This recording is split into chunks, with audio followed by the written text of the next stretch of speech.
आजच्या दिवशी 27 दिनांक 29 दिनांक 30 या दिवशी आपण निरंतर परवानगीचा अर्ज तिथे केलेला आहे। ज्या प्रकारे आंदोलकांनी किंवा ज्या प्रकारे आंदोलकांचे या 2 ते 3 दिवसात ज्या मानवी हक्क त्यांचे आहेत, आंदोलक काय आरोपी नाहीये। पहिली गोष्ट आपण हे लक्षात घेतलं पाहिजे।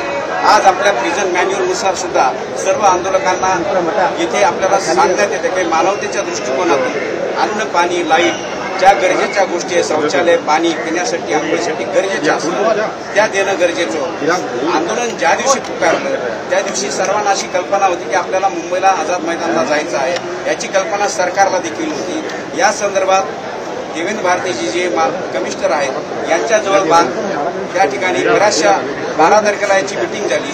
त्याचं संयोजन कसं करायचं यापूर्वी 26 तारखेला जी दादांनी डेडलाईन केली होती त्या संदर्भात देखील चर्चा झाली।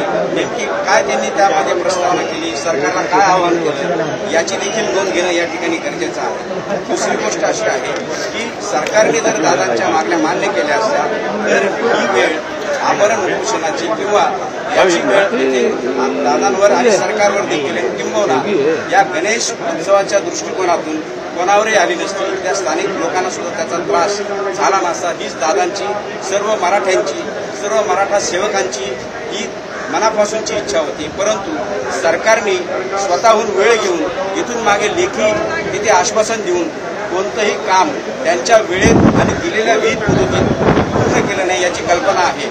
आज माननीय कोर्टाने 9 तारखेला त्या दिवशी 26ची जी पहिली सुनावणी झाली त्या 26 तारखेच्या सुनावणीमध्ये दादांना पार्टी करून घेण्यात आलं आणि त्यांना नोटीस बजावण्यात आली। ही नोटीस रिटर्नेबल ही 9 तारखेला म्हणजे येणाऱ्या 9 सप्टेंबरला ठेवली। परंतु काही अंतरिम अर्ज आज आले आणि आंदोलकांच्या ज्या वाईट गोष्टी आहेत किंवा ज्या वाईट गोष्टी काही घुसखोर आलेल्या आहेत त्यांच्या वाईट गोष्टी इथे दाखवण्यात आल्या नाही। काही गोष्टी दादांनी सुद्धा सुरुवातीपासून निघाल्यापासून त्यांनी सांगितलं की आंदोलनकर्त्यांनी कोर्टाच्या सर्व आदेशाचं पालन करावं।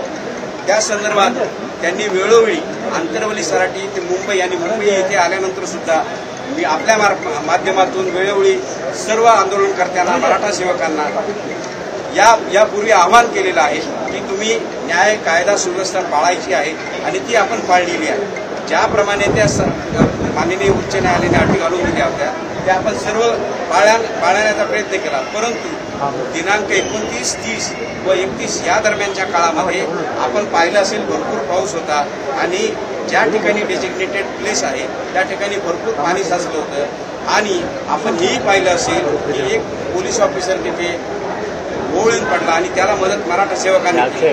वाईट गोष्टी दाखवल्या जातात, चांगल्या दाखवल्या जात नाहीत, आपल्याला त्या दाखवणं गरजेचं आहे।